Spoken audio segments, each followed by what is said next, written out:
the Sexual Offences Bill, the Trafficking in Persons Act. We have all these acts, but the implementation thereof is lacking. So, speaking about reconciliation, if I did not decide to heal and reconcile at the time with the tragedy that I went through, I would not be able to sit here. However, for other survivors, it takes a lifetime. And I want to say, if we look at racism, and we look at systemic racism and gender-based violence, when after apartheid, 26 years ago, when apartheid was over, I think everybody thought we're going to go into this honeymoon and everybody's going to be great, we're going to sing the Kumbaya song, and everything is going to fall into place. However, that was not so. And we see how violence has escalated over the years. How the violence against women, there's war on women's bodies. So the violence has become more severe. And I look back and I think, where does this come from? If we look at pre-94, our men was oppressed. One of the things that we always say, remember the men were the boys. They go out to work and they were the boy. So they already had that complex, and then they come into the home because that's where they were the boss. So the boss during the day was a white person, and so they had to be subservient in the workplace, and the violence they brought into the home then, because that is where he exerted his power. And so we can go back and we look at patriarchy. If we look at patriarchy, where does patriarchy stem from? It's a system in our country that adds to gender-based violence because of our patriarchal system.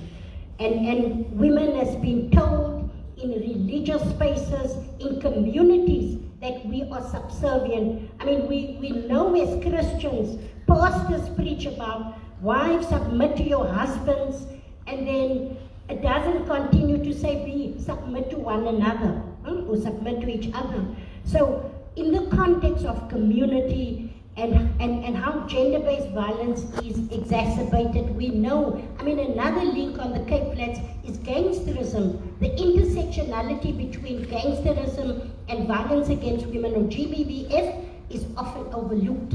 If we saw what happened now during COVID-19, women were locked in with perpetrators. Remember, there were no movement allowed. So what it means that gangsters were even locked in with their wives, with their family. We saw when we got to level 3, when people started, when we then heard, or there was access to women, we knew the numbers. Becky Cole said, numbers has decreased, but we know that numbers decreased only because women were unable to report.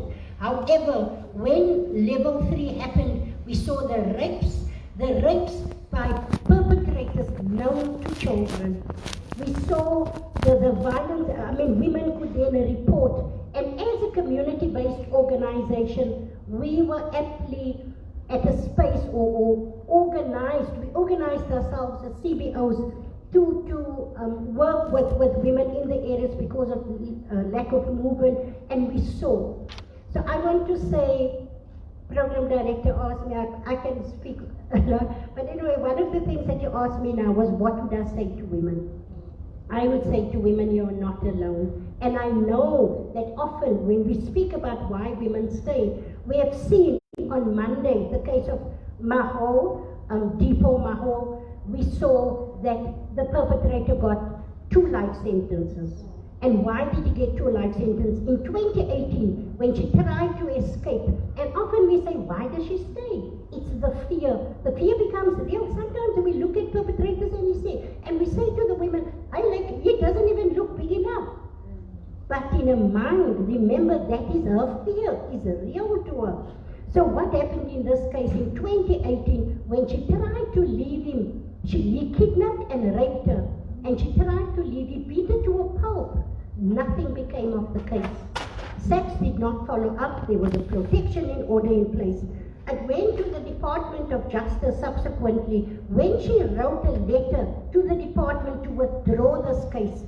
In the letter she writes, I am afraid of this man. He is evil. I'm afraid that when he is released on bail, he will kill me. Justice failed her because firstly the prosecutor should have followed up with that case with her, have an interview with her about withdrawing the case. That did not happen. And this is 2018. She gave a statement under oath. The evidence were there of all the damage to her body. And then 2020, in February, she runs away again. So remember, she goes back to the perpetrator because of fear. I mean, a mother says to her, come home, and the mother moves out of the area and she says, Mama, if I come home, he's going to kill all of us. So she stays with the perpetrator. 2020 February, he kidnaps her again. He comes, she runs away. She's away from home for 7 days. She lives with a friend. And he then subsequently finds her, he brings her back to his home, he beats her to death that day. So in this case, it was very clear why women stay. Women stay because of fear, and the fear is real. The system fails women, sex fails women, justice fails women continuously. We see the case, you wake up in the morning, Caroline, I have a protection order, I went to the police station, the perpetrators are not arrested. So, for the women that's here in the community, know that you're not alone. There's many of us, as activists, as feminists, that walks this journey alongside women. So I know we stay for various reasons. We stay because the family puts pressure on us. We stay for religious reasons. Pastors say, go home and pray, sister. But faith without works is dead. So I want to say women stay for cultural reasons. I pay la bola. So come, let's sit down with the family and we resolve that. Often even not even in the Xhosa tradition, colours, we would do that. People of colour, we say that, you know. Come, let's talk. You know, you're the first one in the family that this happened to. So the shame also. And one of the biggest things that I always say, women, we stay because we hope for change. Because somewhere besides that, there was the good man that we met. So women, we know that if he slap you today, he will be able to kill you. Our femicide figures is every 6 women a day are murdered by the intimate partners. Not just a stranger, the intimate partners. Thank you. Thank you so much.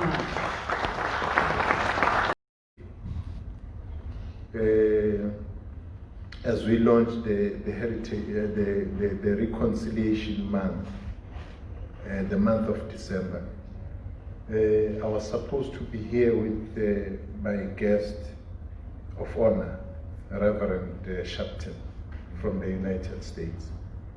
But 2 days ago he pulled off, not 2 days ago, I think during the weekend he pulled off because the first mayor, Dinkins, passed on, so he's there. Now, Reverend Sharpton is one of the leaders of the Black Lives Matter in the United States of America. The likes of, and is part of this civil rights movement there. The likes of Jesse Jackson, the late Martin Luther King, Coletta King, are now giving them the baton to lead the struggle, because the struggle of the people of the United States, whereas when you had this past 4 years with the phenomenon which was happening in that part of the country. And we must correct this thing. We must correct this thing that when people say Black Lives Matter, somebody would say all lives matter. We need to correct that, and I heard also from the speaker representing the mayor here, we must correct that. Because it's such incidents as George Floyd who are squeezed life out of their body that people say that, but this cannot happen. And when they say it cannot happen, you hear the Trump's voice say that all lives matter. It can't be. When we are campaigning to save the rhino in this land from extinction, you can't then say all other animals must be saved just like that. There's a context here, and it's hypocritical sometimes to raise this matter. And we must confront that this country over years has been run in the statute books. Racism has been in the statute books. The only country which gave racism a status, a legal status. And you can't say then, if you say reverse that and you say, no, everybody matters. By the way, the system of racism in South Africa was supported by Wombodi's people. But today in South Africa, we have racism without an owner. Racism with no racists. Where are people who have made sure that this system exists? And we said, with them, with everybody else, let us move towards a new path. Let's talk about today. Let's talk about reconciliation. And reconciliation, as we are launching it today, is not about being cozy with each other. It's not about having a good feeling, ticking the box that we spoke about it.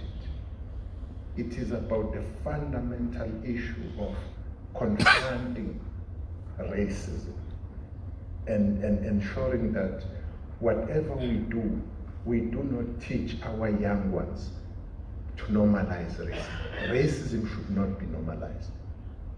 And it should be fought, because racism is not just prejudice. It's very fundamental. It's a pernicious ideology of somebody abrogating to himself to be superior to another person for whatever reason. So we need to raise this thing. We need to have this conversation in all our communities, including such communities as Brackenfield and everywhere else. Let's talk about this thing. Because you would realize sometimes, that you think that you are dealing with a hardcore racist, and yet it's somebody who has been exposed to racism, who need de-education on racism and re-education into a new person who would then be an advocate for equality, for reconciliation in our country. So we're not going to heal the divisions of the past by papering over the cracks. We'll have to have these very difficult conversations. So part of these conversations, one gentleman has raised an issue there that let's talk not theory, let's talk practice. What is it as government that we are doing? The spatial development in our country, issues have been raised about the infrastructure. If you want youth to be out of trouble, to be out of drugs, to be out of courts, you've got to ensure that there's infrastructure. And if there's anything, if there's anything which is not adequate in the province when it comes to sport, arts and culture, which we transfer to provinces, you should be able to say, yes, you are doing it, but it's not enough. So that we know where do we have to focus on. So you keep our young people active. So the issue of what my brother Shai has raised there, let's take heed, especially we as Cape Townians. Let's take heed of his call. His call is not only about where he comes from, in Gauteng, violence, the exposure of our kids to violence by ourselves as adults. What is our responsibility? What is our responsibility on that? How do we ensure that we turn the narrative? Because our sister has said that you are told, no, sister, go home, go heal. And we are saying that, but this person has a gun, has a firearm, and is ready to shoot at me at any time. This person has been dangling this knife on me. It can't be culture. I still say there is no culture which allows or condones the killing of women in this country. There's no such culture. There's no such culture. And we must disabuse ourselves from this thing. That when people are engaged in criminal activity, we say it's culture. It can't be culture. It can't be culture because we need to go to where the problem is. The gender roles, somebody has said here, the gender roles we give our kids. No, the pink is for the girl.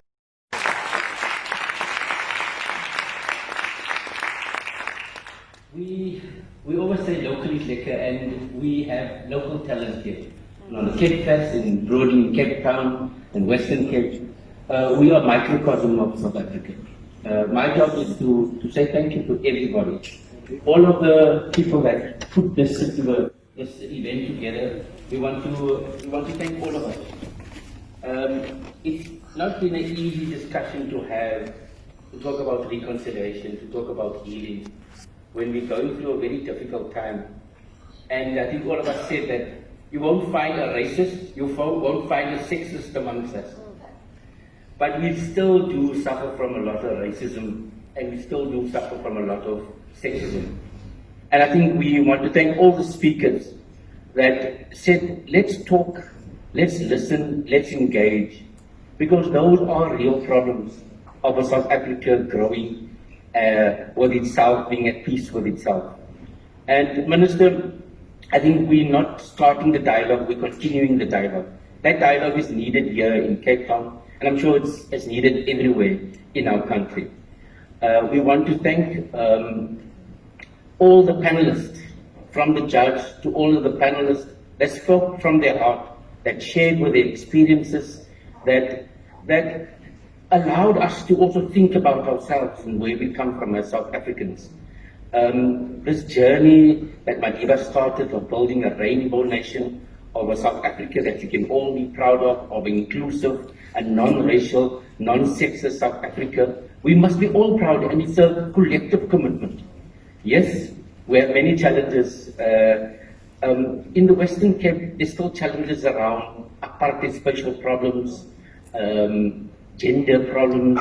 We have concepts of white privilege, concepts of basket where there's farm evictions, there's home evictions, and almost sometimes people feel there's assault on the poor, because it's the very poor, it's the poor African woman, it's the poor colored woman in the townships that's suffering the most. They suffer under the social conditions, they suffer under high water, electricity tariffs, and that's the constituency that I work with. So on behalf of that constituency, we are grateful to shine the spotlight on us. We're also grateful as the sports fraternity, the schools. You know, when we play sport, we forget about our problems, we forget about gangsterism, we forget about racism. So I, on behalf of all these schools and the sports fraternities, want to thank you, Minister. Thank you. That goal might not be a lot, but it means that a kid can play in the street, that we can learn about rules, we can learn about helping each other in a cooperative way, it teaches us about teams. So on behalf of all the sporting codes here and all the schools, we want to again thank you, Minister, and the National Department. Let's give Minister another round of applause. And I just want to conclude by the host. This is a very important landmark, a cultural landmark. This place, the Joseph Stone Auditorium, was also a place where we could express our culture. Those that were not the dominant culture, we could express our culture here. So it's really nice to come back, really nice to see young people express that culture. And you're quite right, Minister. Our culture is diverse, but we must see each other. I must hear you, I must see you, I must feel you. And we must come out of our lagers, the them and us, because we have many categories of groups that separates us. But this reconciliation is about coming together, seeing each other. You know, Mandela had this thing about Ubuntu. In Afrikaans is a nice term, it's menswaardigheid. Menswaardigheid is where we see each other, I connect with your soul, I see, I hear, I feel you. Humanity, common humanity. So thank you everybody. We had a great walk and we had a great session, and I want to thank you all for coming, and we appreciate this thing. Thank you very much. Nkosi kakhulu. Baie terima kasih.